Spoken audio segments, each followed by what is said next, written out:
Protect your car with 3W Liners all-weather floor mats. Made from durable materials like TPE and rubber, our mats are designed to withstand rain, snow, and mud with deep grooves to trap dirt and liquids. For a custom fit and advanced protection, visit 3W Liners. That's the number 3, WLINERS.com today.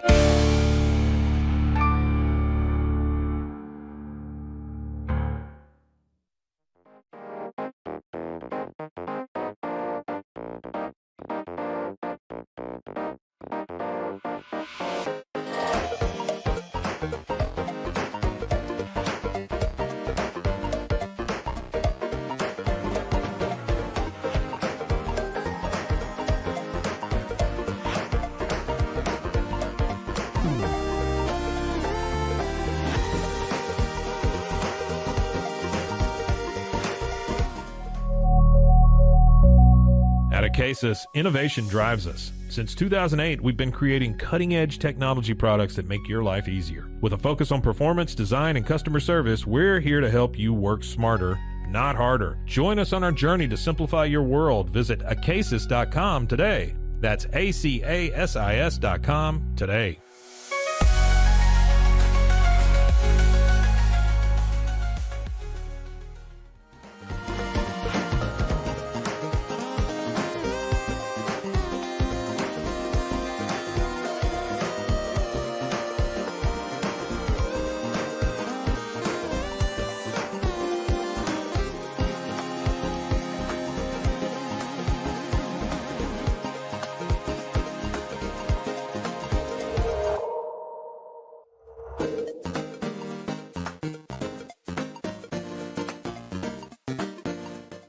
Farmhounds offers natural treats and chews made with quality products that support family farms, regenerative agriculture, and humane farming practices. Give your dog the best with wholesome, organic ingredients that promote health and happiness. Shop now at farmhounds.com.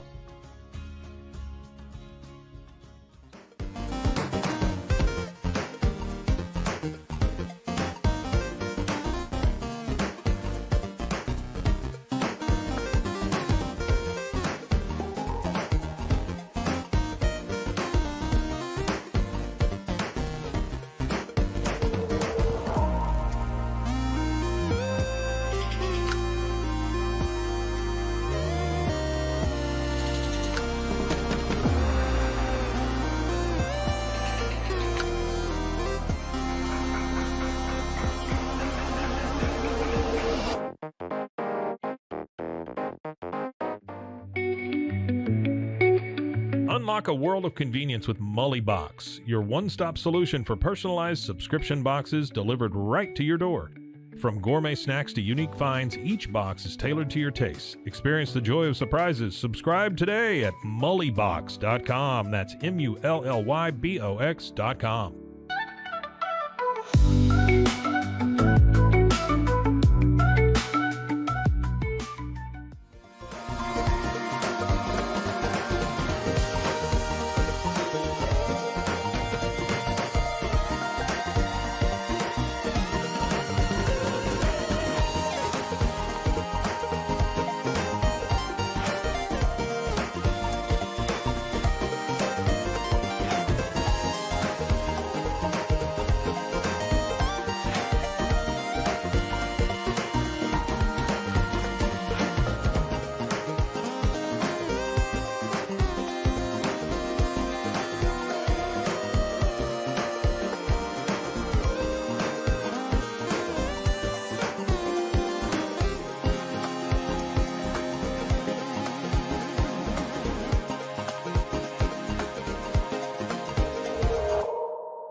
We are Rogue Media Sports.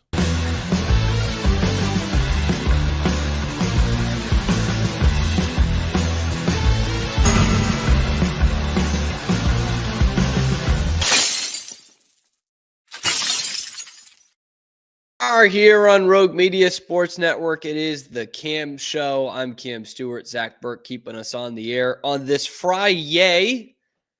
as some Boston sports fans with podcasts would say. We're going to talk, of course, trade deadline. It is today, but it's mostly going to be on the live show, not necessarily all the stuff after, because the trade deadline is 3 p.m. Eastern time. So we'll talk about if the Bruins are actually going to pull the trigger and make this huge deal with Brad Marchand. It's supposed to come down right to the wire. And if they don't, they'll probably sign an extension with him, or he'll probably sign an extension with them sometime in the very near future. We'll talk about that, keep our finger on the pulse. We'll also talk about where it all went wrong for the Bruins after another horrifying nightmare of a night against Carolina last night, and where this thing really started to hit a downward spiral, whether we knew it at the time or not. Plus, we will look at Garrett Crochet, who says he does want to sign an extension, but if the Red Sox pussyfoot around it and wait till April, we're going to have to talk next year. Why the Red Sox should be extending Garrett Crochet. All that and more coming up on this episode of The Cam Show, powered by Rogue Media Sports Network. We are here live every weekday at high noon Eastern time, and then wherever you get your podcasts with segments on YouTube as well. So if you haven't already, be sure to like and subscribe. You'll find us here every weekday with all kinds of Boston sports content all the time. Let's start with the trade deadline. It is today, March the 7th. We are monitoring it. The Bruins have already made 2 trades. Obviously, Trent Frederick the other day, they got for a second-round pick and a defenseman prospect from Edmonton who's playing for the Bakersfield Condors. And they make a weird move after the game last night. Not a bad move, just one that was weird. Justin Brazeau getting traded. Perfect. That's what we wanted. We wanted to trade Justin Brazeau. Hoping you can get a 5th for him, maybe.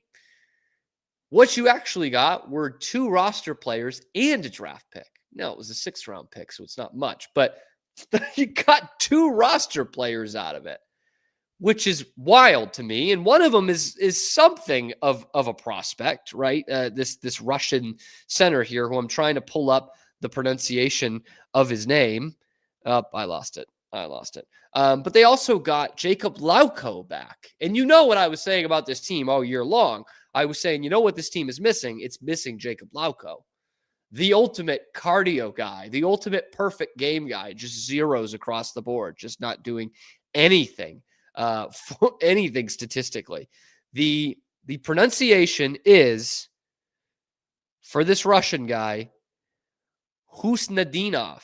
Husnadinov is the young 22-year-old center who played with Matvei Michkov in the KHL. So he must be something. Or he's just a guy who just rides the coattails. You know, he's the Chris Douglas Roberts to Matvei Michkov's Derek Rose. You know, maybe, just maybe, that's what you get. I'm trying to think of some other good examples of that. You know, those ones who were just like great for a small amount of time because they played with great players. I mean, we could be saying that about Morgan Geekie with David Pastrnak, right? You know, or like how much did Jeff Kent was a really good baseball player, but how much did it help that he was batting in front of or behind at any given time Barry Bonds? You know, this is a little different, usually in front of Barry Bonds. So anyway, they got some players out of him. You traded 1 4th liner for 2. But that I actually don't think's a bad move. That's one where you're getting some draft capital. You've yielded a 2nd and a 6th so far, and you've got guys who can just like stay on your team and see it out through the rest of the season. But that's it so far. The news is that Carlo is probably going to stay. I like Carlo. He's not having a good season. I overall like Carlo, but I just don't think that's a great move. You know, when are you going to move on from him? He's going to be a lot tougher to trade when he's 30. There was talks of him being in that move with Frederick that would have gone to Colorado, and I guess it didn't work out because the Bruins absolutely should have been in on that. And speaking of Colorado, they went out and made a huge trade during their win last night against the San Jose Sharks. They went out and got Brock Nelson of Team USA 4 Nations Media Day fame, and also the New York Islanders. So that important for the Bruins because that takes out a destination for Brad Marchand. Colorado was absolutely one of the teams that was interested. We're hearing from Pierre LeBrun. He's probably going to go out west.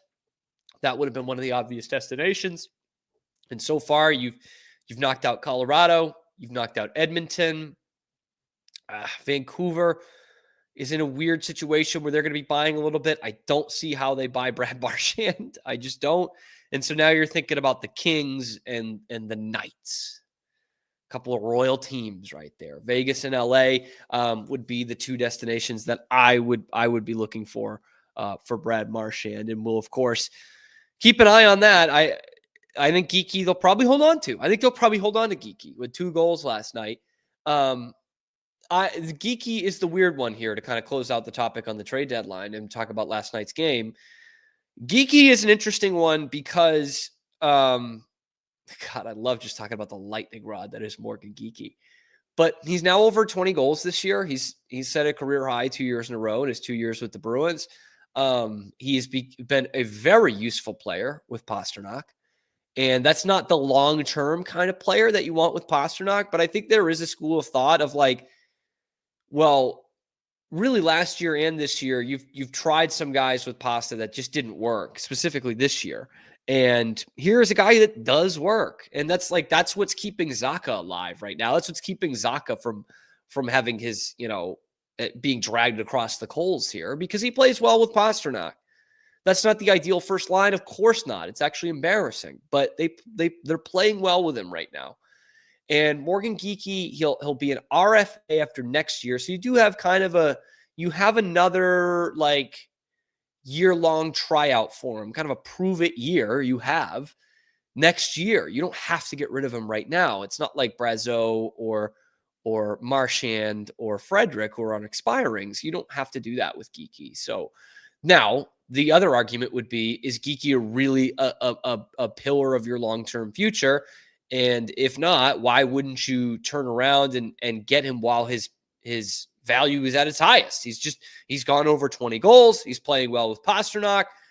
He can help. He's hot right now. He can help a contender right now. And he's got a little bit of term. You can maybe get a first-round pick and then some for him. Maybe. That's ambitious. But there's a world where you can get a first-round pick for Morgan Geekie today. But if the Bruins decide to stand pat on him and just say, you know what, he's not our first-line winger for the future, but he's a guy who can help us out in the future, then I'm like, okay. I'm okay with that at this point. What I'm not okay with is how the Bruins are playing. Well, I mean, they need to lose, and they're losing. But the Bruins need to lose the rest of this season, but they took this game against Carolina, and they raced losing to an art form, man. I mean, I don't usually come on here and just talk about the game for the night before because it doesn't have a lot of life. But, goddamn, they're just finding ways to lose. Like, this has to be the worst Bruins team in 20 years. And the way that thing ended in Carolina last night, I was at a loss for words. I was literally sitting there with my mouth open, it had to be 10 minutes. Like, I was watching it on the ESPN app, and like the game was over. It just has like, your event has ended on the screen. And I'm still like, even for this team, I just couldn't believe it. They have sucked, and they have done this roster management to themselves. They're the reason they suck. But if you are an earn your own luck guy, this was the perfect example, because they have such shit luck on top of being so bad. And Nesson has this alternate broadcast that I can't watch because I'm out of market. But I saw afterwards, and they had Andrew Raycroft with Bergeron and Tuukka Rask. It's almost Manning cast-ish. They just kind of shoot the shit through it. And I think it actually sounds pretty good. Here's what the final moments looked like. Oh, no. No. That did not just happen. Oh, my God. Are you kidding me right now? Did that really just happen? Hey, you're hot, you're hot. That's crazy. You gotta be kidding me. That is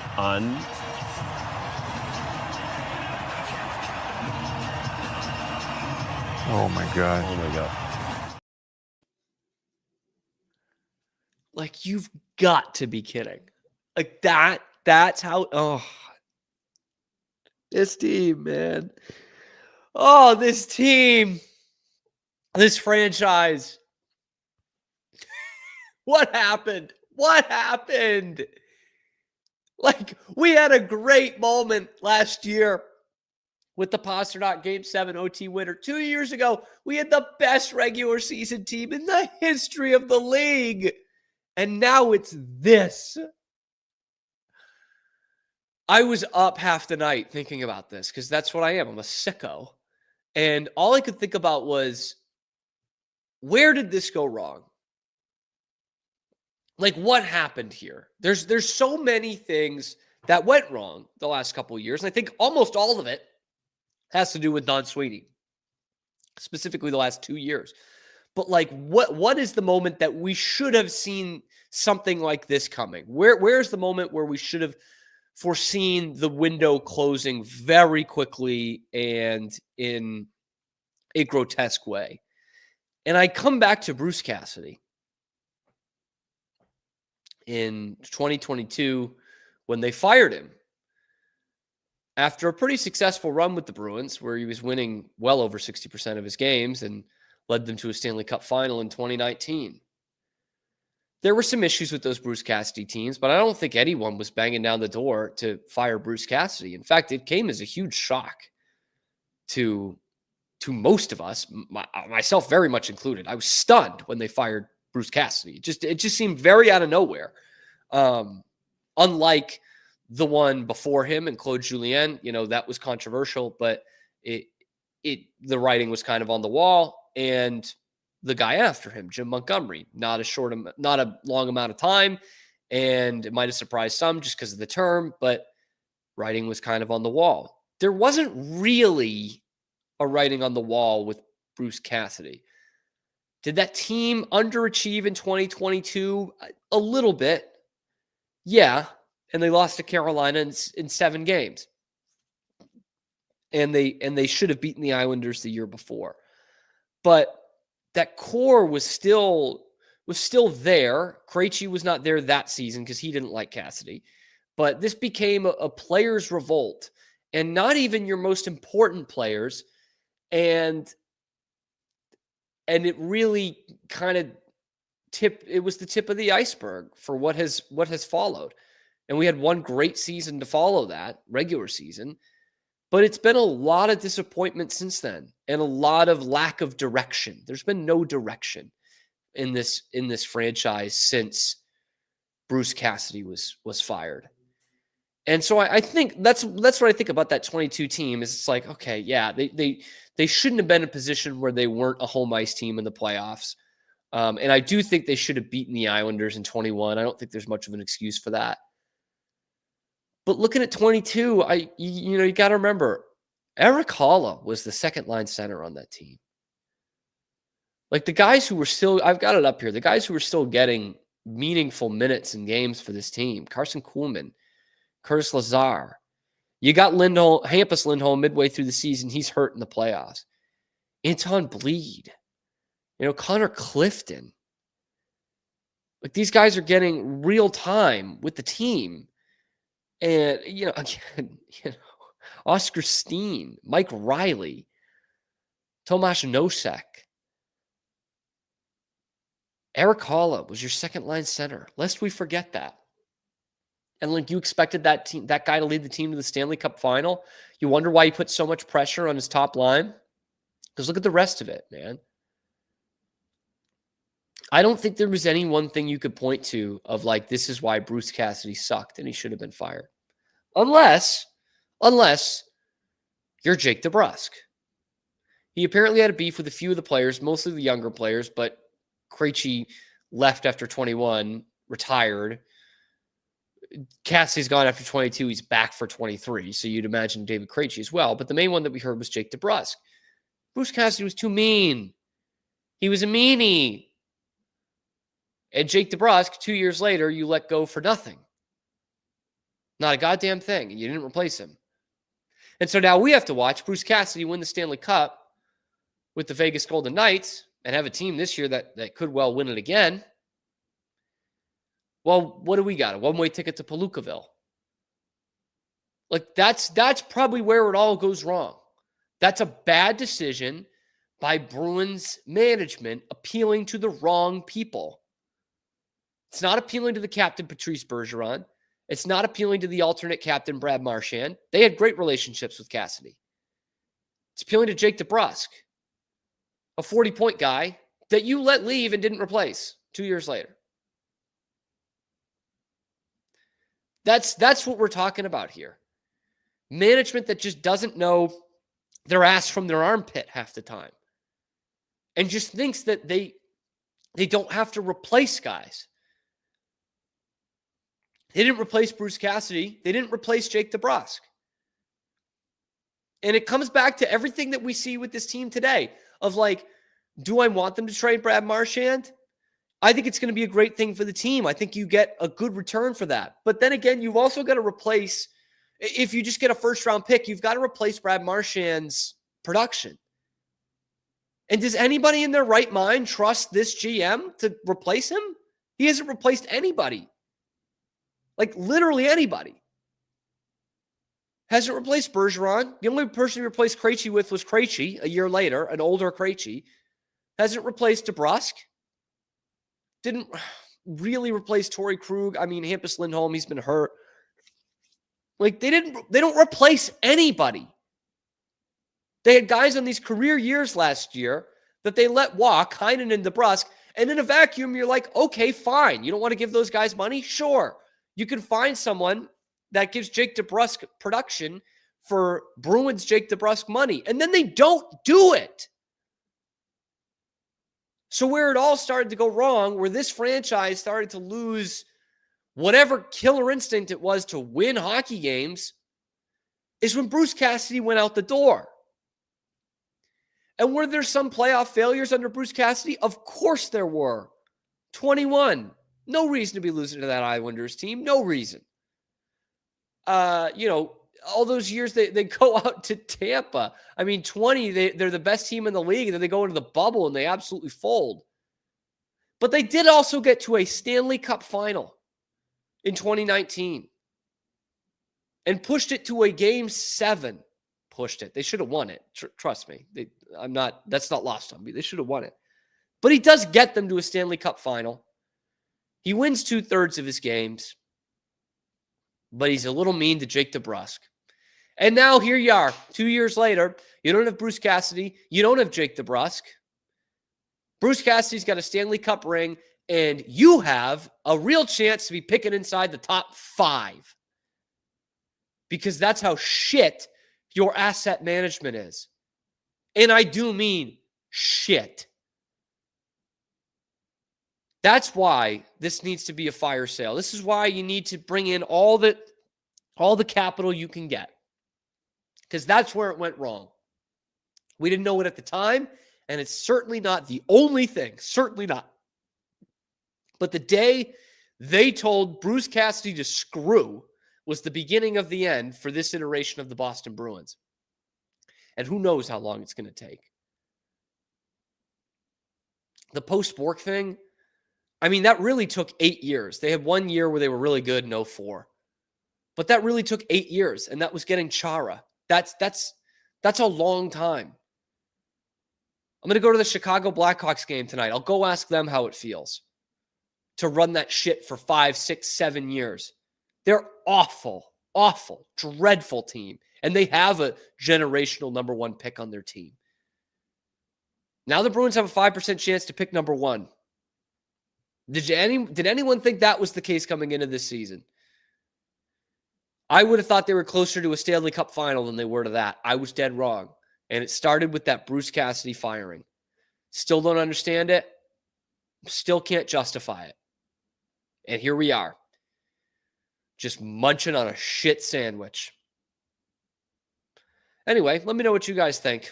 When did this all start to go wrong for the Boston Bruins and Don Sweeney and this leadership? Please let me know in the comments below. Like, subscribe, all that good jazz. It helps us out a ton because we're here live at high noon Eastern time on YouTube every weekday and then wherever you get your podcasts. Let's talk a little Red Sox. Garrett Crochet. Extension? ? That's next on The Cam Show. Experience the future of secure private cloud storage with Internix. Protect your files with end-to-end encryption, ensuring your data stays private and accessible only to you. Enjoy seamless, fast storage without compromising security. Visit Internix.com today and take control of your digital life. That's INTERNXT.com today. Elevate your experience with Grenco Science, the leaders in cutting-edge vaporizers. Whether you're at home or on the go, our sleek, powerful devices deliver smooth, consistent hits every time. Quality you can trust, innovation you can feel. Grenco Science, take your vapor game to the next level. Visit us at GrencoScience.com.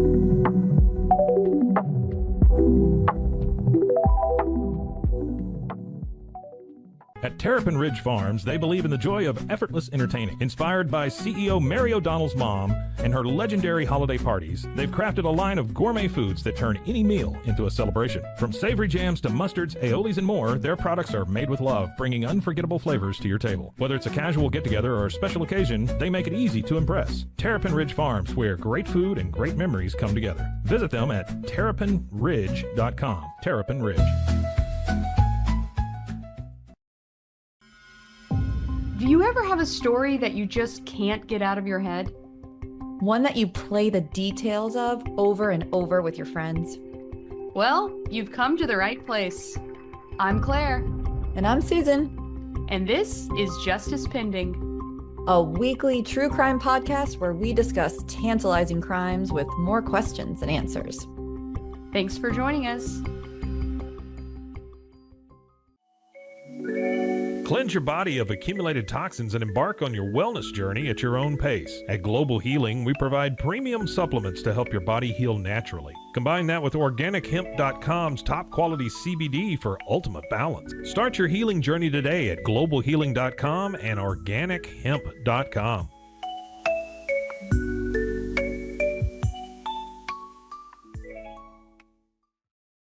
Farmhounds offers natural treats and chews made with quality products that support family farms, regenerative agriculture, and humane farming practices. Give your dog the best with wholesome, organic ingredients that promote health and happiness. Shop now at farmhounds.com. It all began with a simple idea, cutting handles off old ski sticks to create better pull-up bars. This sparked the creation of the revolutionary Engels 90 handles. After testing over 70 prototypes with 300 athletes, our patented handles were launched in 2018. We continue to push the boundaries of strength training. Join us in making your training more natural and effective. Visit Engels90.com to learn more and revolutionize your workout. Ready to bring your vision to life? At Small Rig, every idea, design, and product is inspired by you, the creator. With our industry-first under co-design mode and the Dream Rig free customization project, we unite with global creators to turn big dreams into reality. Whether it's a cage rig or mount, Small Rig's versatile gear is built to elevate your craft. Small Rig, where your creativity meets our innovation. Go to smallrig.com. Unlock a world of convenience with Mullybox, your one-stop solution for personalized subscription boxes delivered right to your door. Each box is tailored to your tastes. Experience the joy of surprises. Subscribe today at mullybox.com. That's MULLYBOX.com.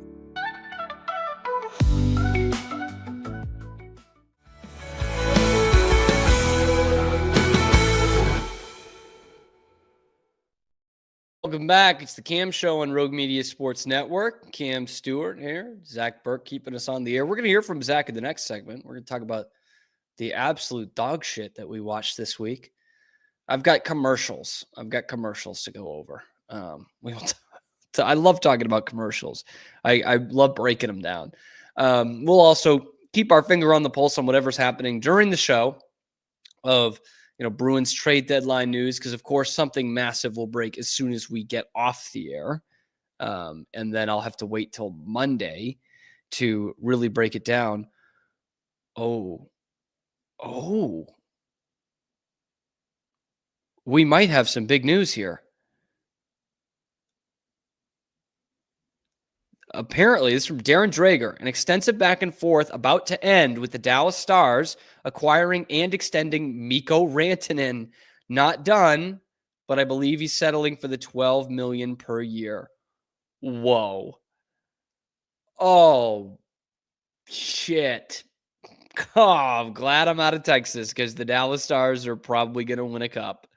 Wow. What a move. What a move. And what a wild sequence for Mikko Rantanen. Oh, what are the Canes getting in return? Because, Rantanen, man, gets traded by Colorado because they fear he's not going to sign an extension and they don't know what that number is going to be. Carolina goes out and gets him after they got Gensel last year and let him walk in the summer. And they've got to deal him at the deadline a month later because they can't get an extension out of him. Wow.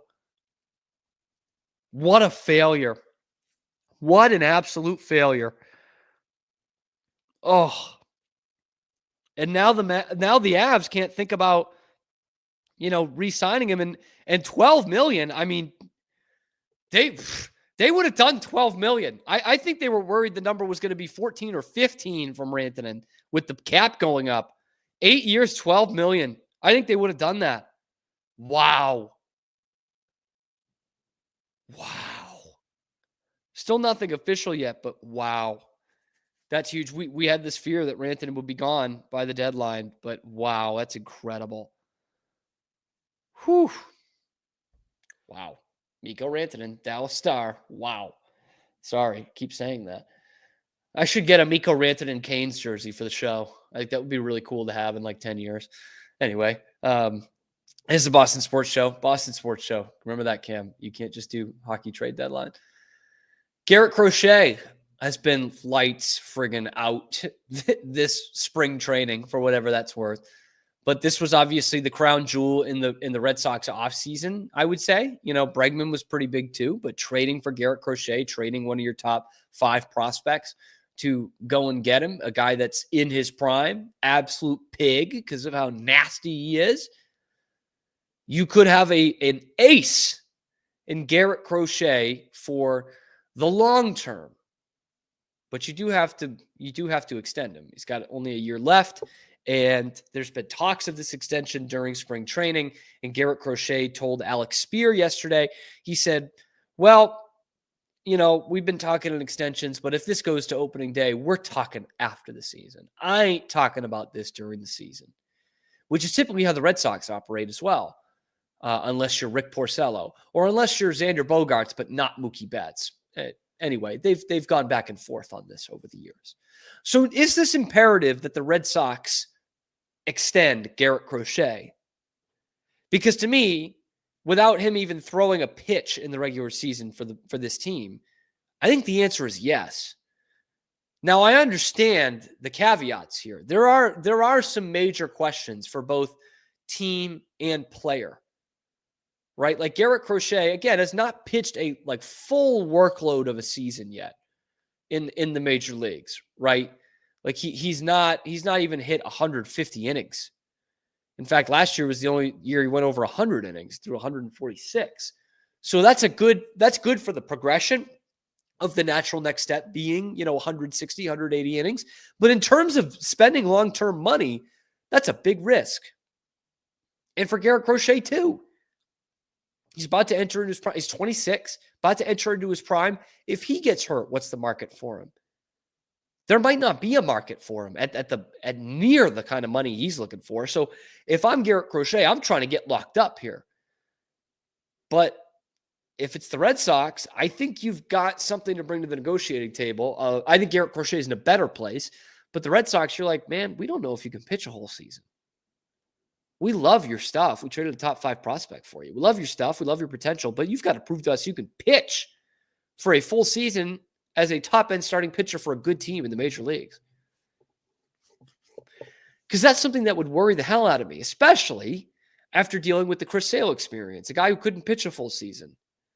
And it started to wear on him every time you were entering the stretch run of the season. The dog days of August, the push of September, and October. You couldn't count on him being there and fully healthy. In fact, you could count on him not being fully healthy by the time you got to postseason. And that's something that is worth noting, that he didn't pitch in the playoffs with Chicago. It's the same thing with Garrett Crochet. He's only played for bad teams. So how do you know he's gonna give you 180 innings and be available for you as your number one starter when the playoffs come around? You don't. Now, if this were the old Red Sox who threw the kind of money they did at David Price in 2015, I would be saying, screw him. Let him go till the end of the season. And if he's gonna, garner a huge contract, one of the biggest in baseball among starting pitchers, then go and do it. But the problem herein is the Red Sox don't do that anymore. They don't spend that kind of money. Now, he is under 30, which does help them in that cause, but they don't do that anymore. So this is where it's a weird thing. 10 years ago, you said, let him go through the season. If he proves he can pitch 180 innings and be a guy that's available at the end of the season, then let's do it. Give him all the money he wants, but they don't do that. So now this is going to become a thing. By the way, I mean, take it for whatever it's worth in spring training games, but the kid is shoved. Okay. He's got a 19.8 strikeouts per 9 right now. And, he's hitting over 100 on the radar gun. He's striking out guys left and right. He looks comfortable. He looks healthy. And that's supposed to be your star. That's supposed to be your ace, your opening day starter. I don't want to make a huge contract based on spring training. I'd rather sign him to an extension in July if that's what you're going to do, if you think he's proven it. And I think if the right number comes across his desk, Garrett Crochet, I think he'll be okay signing an extension in the middle of the season. But if you're the Red Sox and you're building here, you are building a contender, I think. Maybe not this year, but certainly in the next few years, this team, as it's constructed right now, is a contender. You've got to have an ace pitcher. You have to. And if you're not willing to go out and spend on the best free agents on the market and you still can't develop starting pitching, you thought you finally had one with Brian Bayo and the jury's still out, Tanner Houck as well. Like, you're still not developing top-end starting pitching for a long term here. And you're going to be a contender for years to come. You've got to have an ace. And on paper, this one makes a ton of sense, with the age and the ability. The injury history is not great, but it's also, this is what happens with just about everybody in the major leagues now. Just about everybody. So I think the Red Sox do need to extend him, but that's me talking on March 7th. Yeah, I think they do. I think this is an exciting pitcher. It's as excited as I've been about a Red Sox pitcher since Chris Sale came in 2017. So those comparisons are just going to keep coming thick and fast. But I think you went out and got this guy for a reason, basically. You didn't get him for 1 year, but that's just me. And that Bayo contract, while it's not huge, still doesn't look great after the season he had last year. If you could develop him into a top 1 or 2 starter like you thought he was going to be, then maybe this is a non-issue. But you haven't done that yet. And this, what's going to be year 3.5 of him being a starting pitcher for the big club. But Garrett Crochet, think you need to re-sign or think you need to extend him. I think you do. I also am taking a really optimistic route here. I think he is going to have a good season. I think he's going to hit 170, 180 innings, and that progression is going to be natural. But let me know what you guys think down in the comments below. Should the Red Sox extend Garrett Crochet? Should they do it during the season? When is the barometer? When should they know that they can trust this kid? Let me know in the comments. Be sure to like and subscribe. We are here live on YouTube, high noon Eastern time, every weekday, and then wherever you get your podcasts. Coming up, the worst things that Zach and I watched this week on The Camp Show.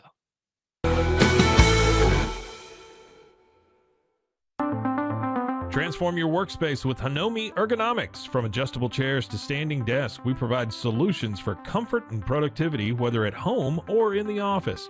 Improve your posture, reduce strain, and work smarter. Visit us at hinomi.co today. That's HINOMI.co today.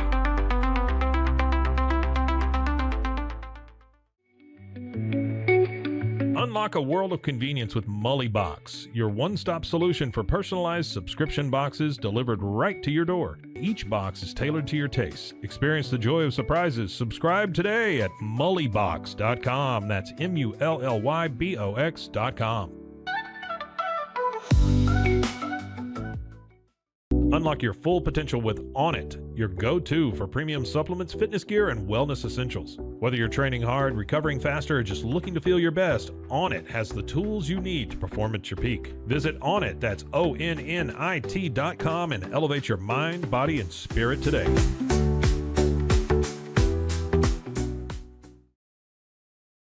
At Rolls Rolo, we don't just sell wallpaper, we create cohesive, cozy spaces. Our deep understanding of design means every pattern, color, and texture is carefully chosen to complement your home. Plus, we use advanced technology and water-based inks for vibrant, eco-friendly prints, ensuring a healthier environment. Visit rollsrolla.com to transform your space today. That's ROLLSROLLA.com today.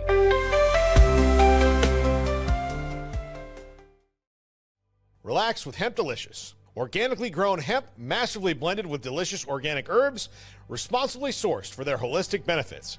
Each sip offers calming, antioxidant-rich wellness, brewed just for you.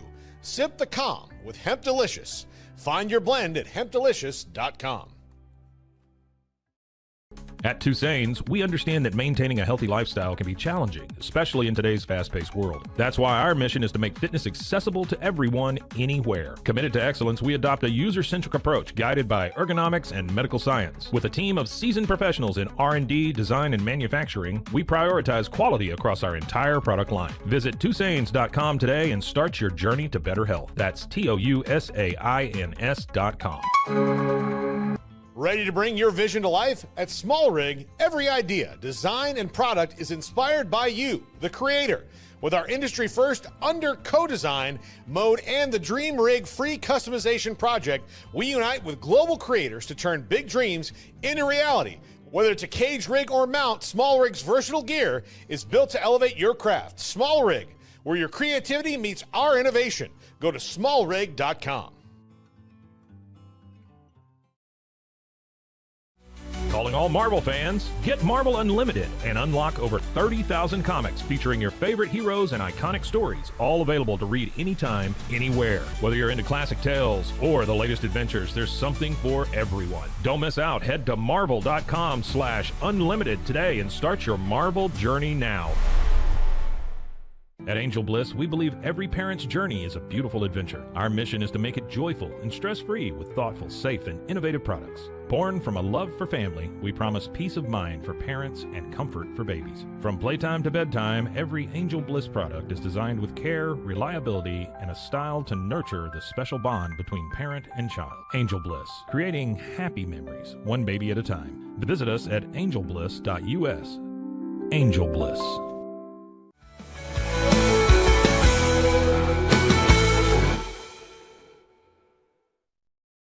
I almost don't want to be critical after Mike Hamilton just softened me up so much with that Angel Bliss commercial. What are you going to do?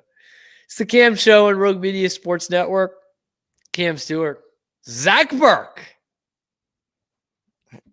Wow, I didn't realize. There we go. I'll hunker down a bit. I didn't realize. Zach Burke, everyone. Yeah. It's DeGrom Day, by the way.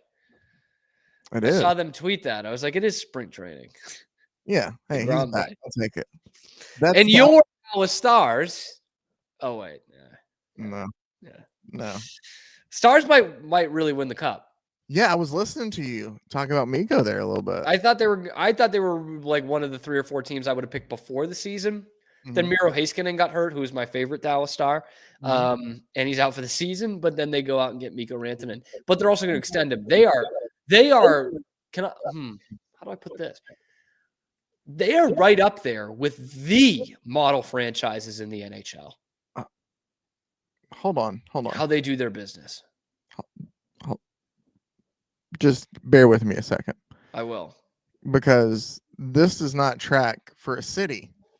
his other sports franchises are the Dallas Cowboys. Yeah. The Arlington Cowboys. Yeah. Yeah. The current fiasco that is the Dallas Mavericks. Uh-huh. And then the bright spot front office that is the Dallas Stars. Yeah. The Rangers are okay. Rangers have had hits and misses in my I lifetime. mean, they're only a season removed from World. Yeah, no, for sure. And they got a good thing right now.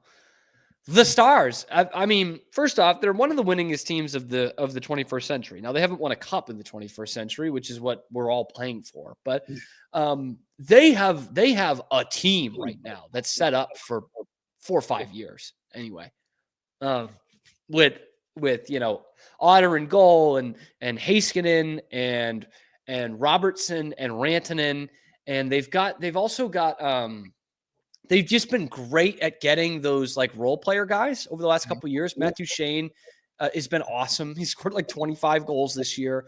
They had it in the past with Pavelski. They got the last kind of ounces out of Pavelski. They've just been so good. Donoff is doing work for them. Wyatt Johnston is great. Like they've got so much going for them. I wish the city cared a little bit more.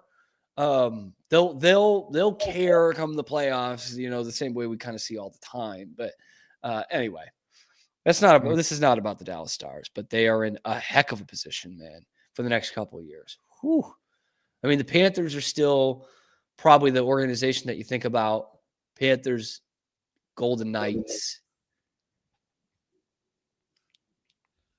And then the Stars got to be right there. Colorado's going to hit some problems. Edmonton will hit as many problems as I guess you can with having two of the best players on the planet on your team. Like they're fine. They might win the cup this year, but they've still got some holes. Like I don't think Dallas has any holes really, especially when they're fully healthy and they get Heiskanen. Anyway, this is Friday. This is when we talk about the worst things we watched this week. If Zach picks a Gene Hackman movie, I'm going to kill him. Zach, I hate that I keep doing commercials because we can't really put them in here. But do you have your nomination for worst thing you watched this week? So I have two things. One of them I'm holding off on. And it's not really the worst thing that I watched this week, but just off the fact that I didn't watch much, it could have fit in there, but also I need to wait until you watch it so we can talk about it together. But I watched a little 2004 film this week called Welcome to Mooseport. Yes. By the way, a lot of Gene Hackman movies that were not available for streaming last week are now available. Oh, are they? Okay, maybe French Connection is back on Prime Video. Which sweet. Okay, yeah, no, I was hunting that one down. So the conversation's not, but that is okay. Welcome to Mooseport, baby. Welcome me to Mooseport. I'm not going to give that my worst thing. I'll tell you what the worst thing that I was in a good way, but I'll just say real quick. I'm going to wait for you to watch it, but it is like peak, like early mid 2000s comedy, like you would think. Like the jokes, you're kind of like, oh, this is what's going to happen, and yep, that's what happened. Okay, cool. It's not horrendous just because like the cast in it is good enough. You know what I mean? Like, yeah, I don't even know who's in it other than Gene Hackman. So Gene Hackman and Ray Romano are your two lead actors, but like Mara Tierney plays the main love interest. Is it based in like Alaska? Is that it? In Maine. Maine. Oh, Maine. There you go. I fucking love Maine. Yeah. Okay. All right. Marcia Gay Harden's in there, which I didn't realize until I watched it again. I apparently have a massive crush on her. Who wouldn't? Yeah. Fred Savage is in there. Okay. So is Rip Torn. Love that. That was Rip Torn's wheelhouse, mid 2000s. Oh no, this is for sure in Rip Torn's wheelhouse. But again, it wasn't awful because like the cast that's there, it's fine. It's a good, solid cast. The movie's not okay. There are times the movie is shit, but it's not like the worst thing I've sat through. Like like I didn't watch it and get done and be like, man, probably how you feel like after watching Madam Web. It wasn't like that. I felt great after watching Madam Web. You were stoned off your ass. So that's I felt so great about myself, though. What I am going to give the worst thing I watched to, like, we'll dive into Mooseport more once we get there. because I know you're gonna watch it at some Yeah, point. I gotta watch it. And then we can just talk about it all there. What I will give it to is a 1951 movie that I watched about 15, 20 minutes of instead, called Rhubarb. I don't think I've ever heard of this. So what it is Famous? essentially, no, Leonard Nimoy's in it, a very young Leonard Nimoy. But I'll just give you what IMDb gives as the, breakdown of this movie. Mm-hmm. Rich, eccentric TJ Banner adopts a feral cat who becomes an affectionate pet. Okay. Then TJ dies, leaving Rhubarb, which is the cat, most of his money, and a pro baseball team, the Brooklyn Lions. When the team protests, publicist Eric Yeager convinces them that Rhubarb is good luck. But Eric's fiance, Polly, seems to be allergic to cats, and the team's success may mean new hazards for Rhubarb. I discovered it looking for, because I do a podcast with Mike about really shitty comic books. Not all of it. We do cover some good stuff too. And they had turned the movie into a comic book. And I saw this and I was like, well, this is a dumb story idea. Wait, a movie, I know comic books aren't limited to just superheroes, but it's a movie about a cat owning a baseball team. How is that a fucking comic book? I don't know. I haven't read it. How is that a graphic novel? They did that a lot, man. There's Pat Boone has his own comic books. I don't know what you're gonna get out of Pat Boone. But so yeah, I watched about 20-25 minutes of this. It's not good, but I will tell you, I will probably go back and finish it just because I started it. But I gotta see what Rhubarb gets up to. I do. And here's the thing, they're there's this whole scene where the team refuses to play it because people are making fun of them because the team's owned by a cat. I mean, kinda, yeah. Because the public is what, you want to go out there because of what people say about you guys, about them meowing and cat calling while you're out there? And I was like, well, yeah, maybe a little bit. That sucks. It's bad enough the Twins had to play for that prepubescent boy in the 90s. We got to play for a fucking cat. Yeah, man. What the hell? Yeah. Oh, my God. But, I can't believe that was even a movie made it was, 75 years ago. Young Leonard Nimoy is one of the baseball players. Good for him, man. Yeah, I'm sorry, I call them the Brooklyn Lines. The name of the baseball team is the Brooklyn Loons. Because there's also a black and white movie. Sure, 1951. Yeah, still had a lot of those. Such greats as Ray Milland and Jan Sterling and William Fraley and Taylor Holmes and Gene Lockhart. Great cast there. Really kickstarted a lot of careers there, huh? Yeah. Yep. Well, I mean, we did have a president who starred in a movie about him hanging out with a monkey. So that's true. I guess and then there was also worse than that movie that Reagan was in.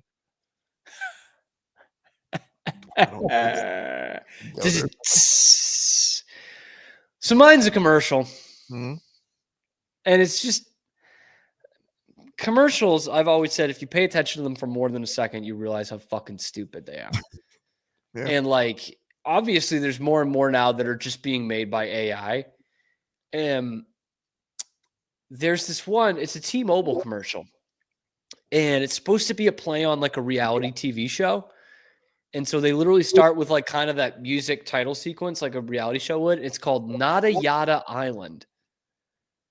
And then they literally do not yada nada island. And then it just goes into what we call a full screen in TV.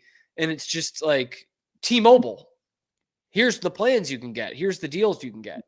Okay. And so thinking about it, it's taking a reality show theme because they know that people like reality shows, mainly stupid people, like reality shows. Mm-hmm. And they're this is a way we could appeal to a mass audience. But then we're not going to do anything to do with a reality show. We're just going to give it a title sequence, and then we're going to tell you about phone plans.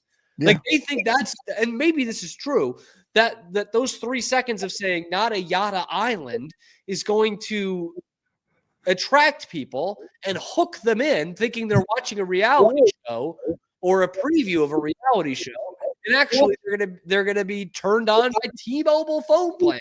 Do you think the word we're Pavlov are these people that they're advertising to have been Pavlov's dog to the point of where they hear the word island and they're just like, yes, I think that's what they think. So probably, yeah, fair enough. It's crazy, but they could do like, see, this is where I'm thinking it's all AI, because you could have a group of people who could put together something interesting of like, hey, here's how we'll get reality TV stars on the show, on the commercial. They're cheap. People know them. We'll pretend like it's some, whatever, Big Brother room where they're being interviewed and they just talk about how much they love T-Mobile. Like they've done this with the Jersey Shore people in the past, like from some other commercials. You can make it like an interesting kind of funny, like, oh yeah, it's like a reality show.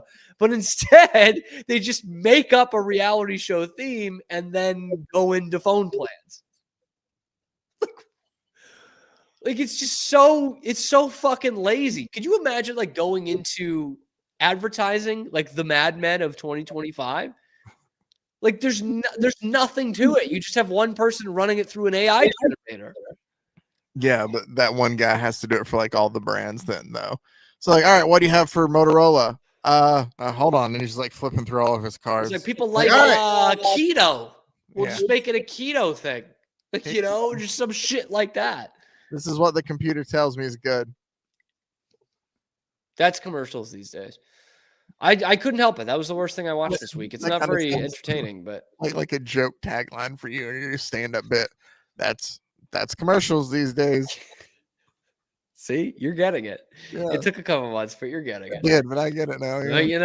But that's commercials these days. And you know what they say about developing muscles. No, I still love that. And that's why they say milk makes strong bones. That's followed by a racial joke. Oh, okay. Okay. I thought you were saying it was previous. I see what it was followed. I could do it for both. Oh, okay.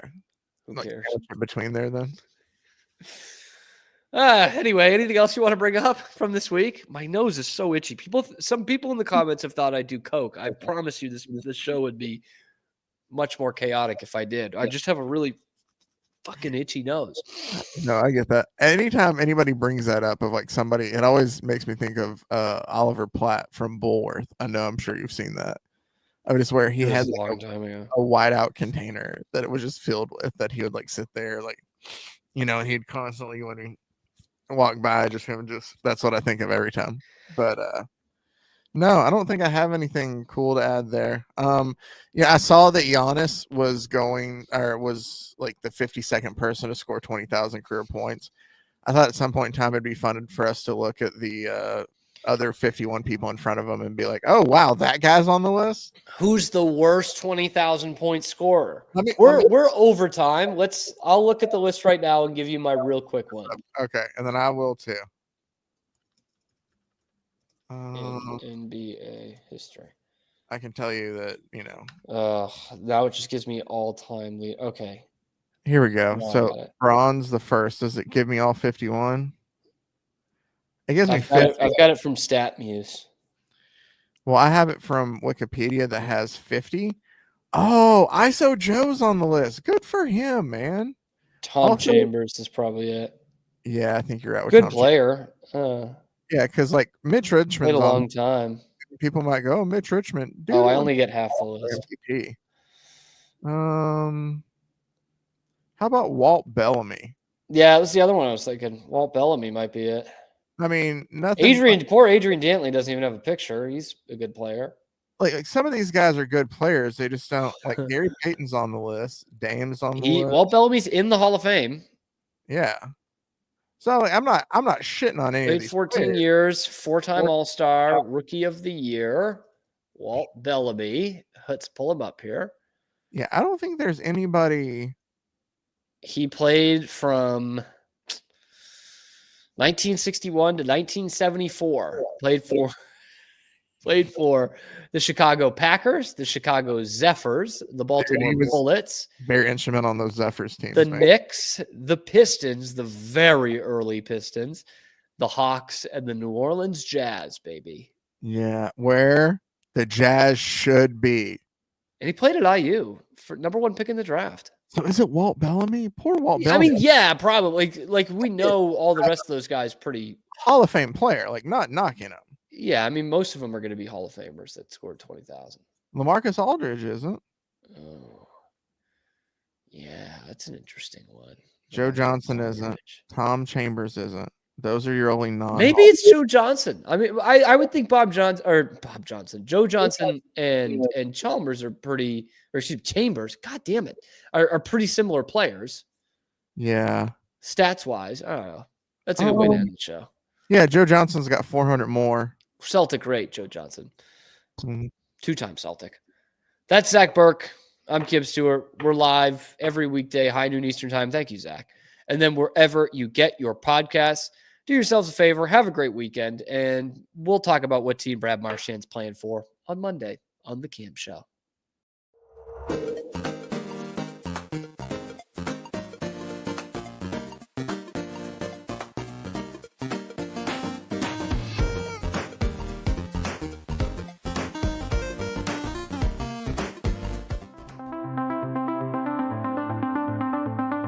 Transform your workspace with Hanomi Ergonomics. From adjustable chairs to standing desks, we provide solutions for comfort and productivity, whether at home or in the office.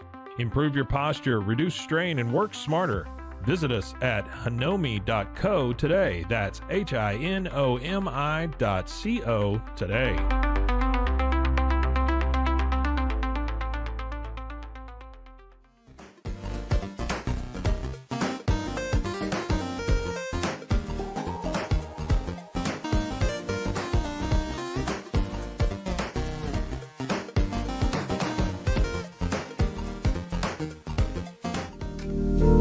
Experience the future of secure private cloud storage with Internix. Protect your files with end-to-end encryption, ensuring your data stays private and accessible only to you. Enjoy seamless, fast storage without compromising security. Visit Internix.com today and take control of your digital life. That's INTERNXT.com today.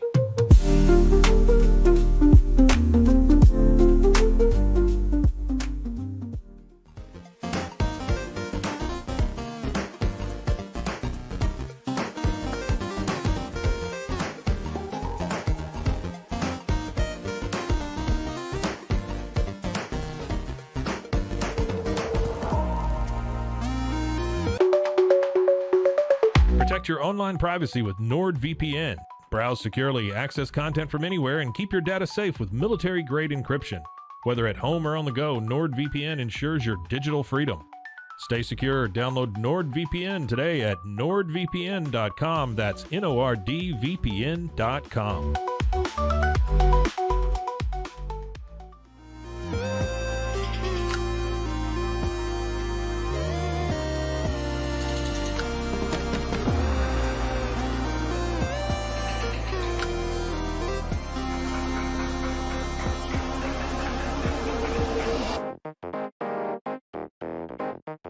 Sains, we understand that maintaining a healthy lifestyle can be challenging, especially in today's fast-paced world. That's why our mission is to make fitness accessible to everyone, anywhere. Committed to excellence, we adopt a user-centric approach guided by ergonomics and medical science. With a team of seasoned professionals in R&D, design, and manufacturing, we prioritize quality across our entire product line. Visit TwoSains.com today and start your journey to better health. That's TOUSAINS.com.